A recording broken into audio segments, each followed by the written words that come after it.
हमने विद्यापति के बारे में अध्ययन किया। आपको विद्यापति के बारे में विस्तार से बताया गया। विद्यापति को भी आदिकाल के कवियों में गिना गया है। विद्यापति का जो समय 1350 ईस्वी के करीब माना गया है, कुछ 1400 के करीब मानते हैं विद्यापति की लंबी आयु भी थी। विद्यापति के जो उपनाम है उसके बारे में भी आपको बताया था कि विद्यापति को मैथिल कोकिल कहते हैं, कोई अभिनव जयदेव कहते हैं, कोई कवि शेखर कहते हैं। विद्यापति के पिता का नाम बताया था श्री गणपति जी ठाकुर, माता हंसनी देवी। विद्यापति मुख्य रूप से श्रृंगार रस के कवि माने गए हैं और श्रृंगार रस की जो कविताएं हैं, ऐसा माना गया है कि जयदेव का अर्थात गीत गोविंद का उन पर ज़्यादा प्रभाव रहा है, इसीलिए अभिनव जयदेव कहते हैं। भक्ति रस की भी बात की है, भक्ति पर भी विद्यापति ने कविताएं की है। विद्यापति के ग्रंथों के बारे में आपको बताया गया था। जो ग्रंथ है उसके बारे में छोटे प्रश्न पूछ सकते हैं, कोई पूछ सकते हैं कि विद्यापति के किन्हीं 2 ग्रंथों के नाम लिखें, 2 काव्यों के नाम लिखें, या विद्यापति के प्रसिद्ध काव्य कौन से हैं, तो कीर्तिलता और कीर्ति पताका भी आप लिख सकते हैं।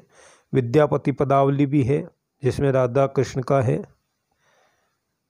विद्यापति शिव सिंह के दरबारी कवि थे। दरबारी कवि में आपको बताया गया था कि दरबारी कवि होते हुए भी वो चारण कवियों की तरह नहीं थे।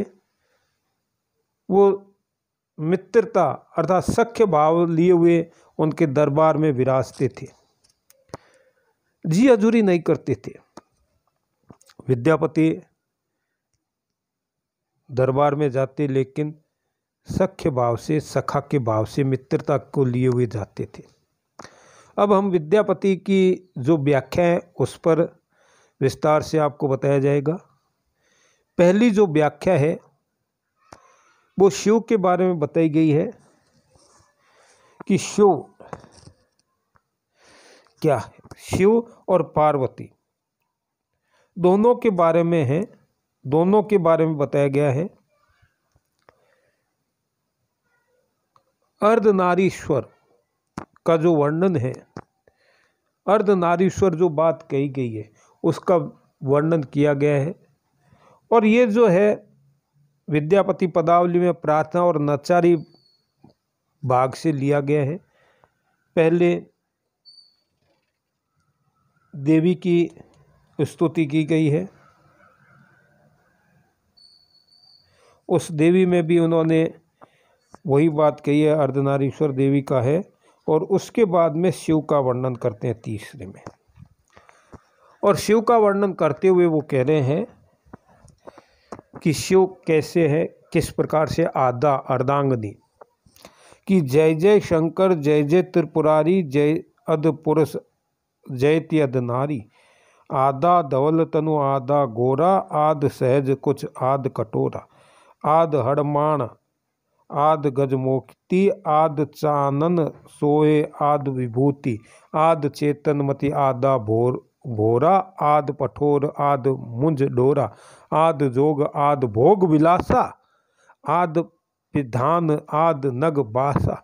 आद चान आद सिंदूर शोभा, आद विरूप आद जग लोभा। बने कवि रतन विधाता जाने, दुई कई बाटल एक पराने। अब इनमें जो कठिन शब्द है वो भी देख लें। अर्ध का मतलब अर्ध, आधा। नारी का पता ही आपको, स्त्री। धवल स्वच्छ। हड़माण, हड़माण, हड़माण आपने सुना होगा। हाड़ मांस, हाड़ के में नहीं, हाड़, हाड़ किसको कहते हैं? हड्डियों को, हड्डियों का है कठिन में। विभूति आपको पता ही है, भस्म। भोरा, उन्मत्त। भोला जो होता है उन्मत्त है, यानी भोला है तो। पठोर, रेशमी वस्त्र। पिधान, आवरण है। नग, बासा, हाथी के चर्म का वस्त्र। चांद, चांद कहते हैं चंद्रमा को। आद जग लोबा, ऐसा सुंदर जिसे देखकर सारा संसार मोहित हो जाए। दुई कर बाटल एक प्राणे, दो शरीर में एक प्राण। अब यहाँ जो वर्णन किया गया है, अर्धनारीश्वर का वर्णन किया गया है कि हे शंकर तुम्हारी जय हो। हे त्रिपुर असुर के शत्रु, त्रिपुर असुर के 3 पुर थे जिसका नाश कोई नहीं कर सकता था, ऐसा उन्होंने वरदान प्राप्त कर रखा था। और उन्होंने कहा कि शिव ही हमारा विनाश करे, और वो शिव भक्त थे। और ये भी था, ये वो आकाश में स्थित थे, और एक ही दिशा में जब तीनों आएंगे तब उनका नाश होगा। शिव ने उसका नाश किया, तो कहते हैं त्रिपुरारी, तीनों असुरों का नाश करने वाले, उनके शत्रु, अरिमतु शत्रु, तुम्हारी जय हो।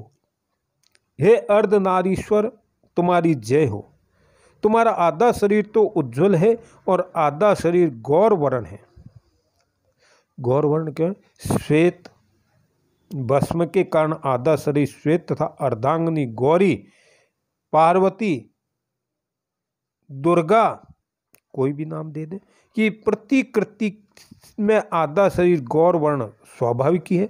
आधा महिला का है तो पार्वती क्या है? गौरी नाम इसीलिए है।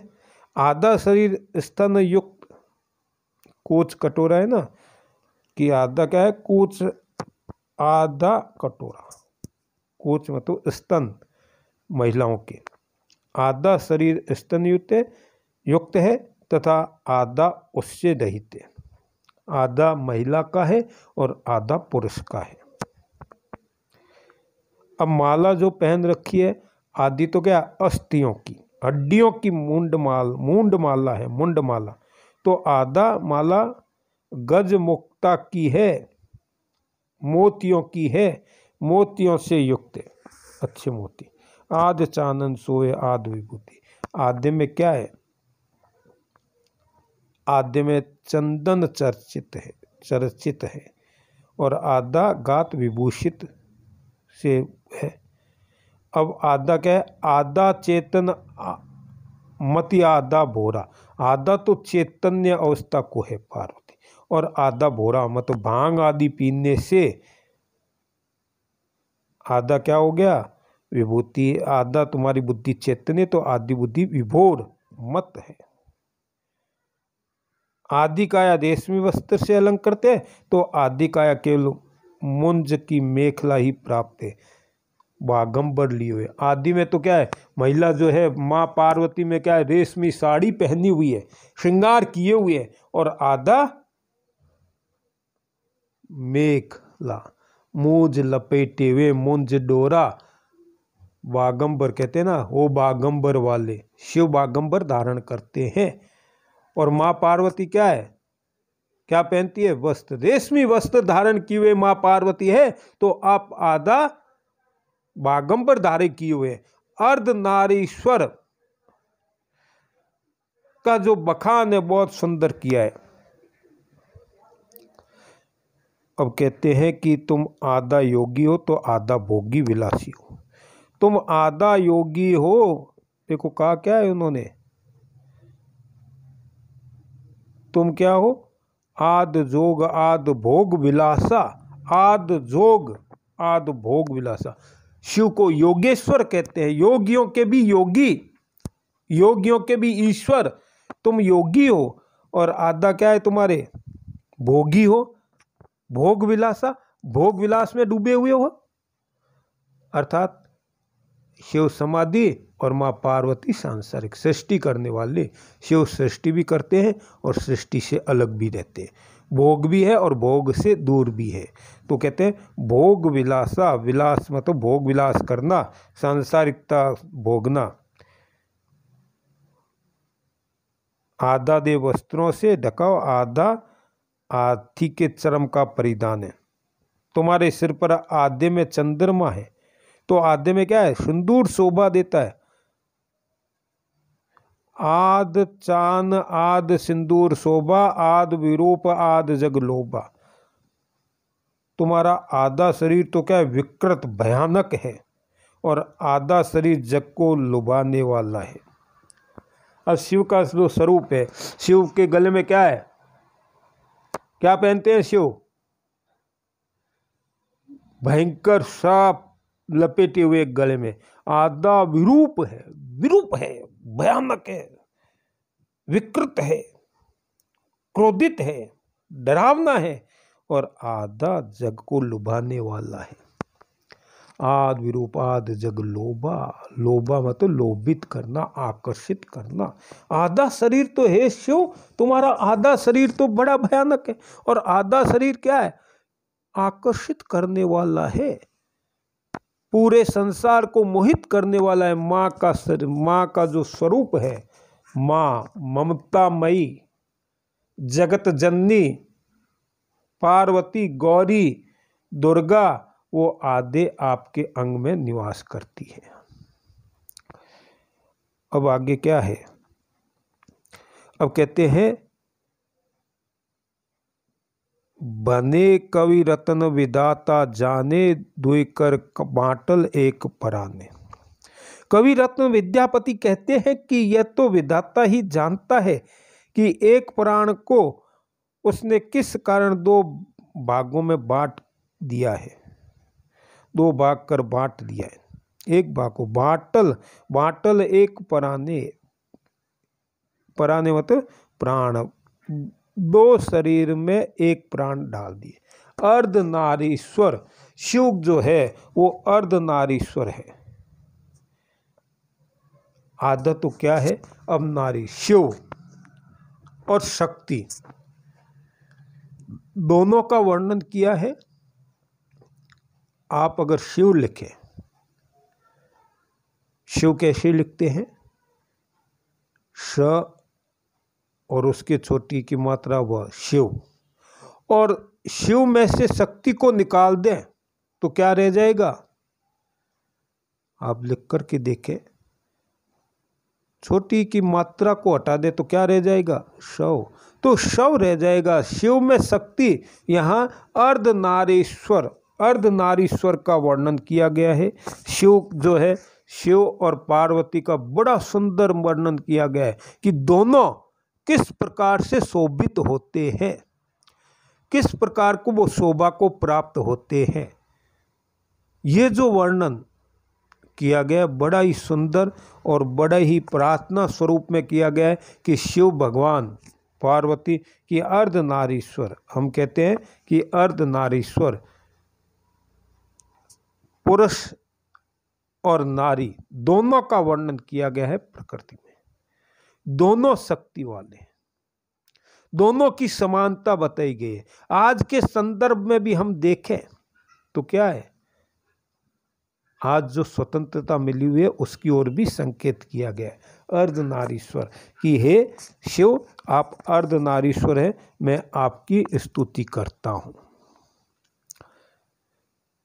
मंगलाचरण ये बाद में किया है, कई जगह मध्य में है। मंगलाचरण जो है, आप जब कृष्ण का पहले कर दिया इन्होंने मंगलाचरण, मंगल आचरण, शिव की स्तुति की गई है।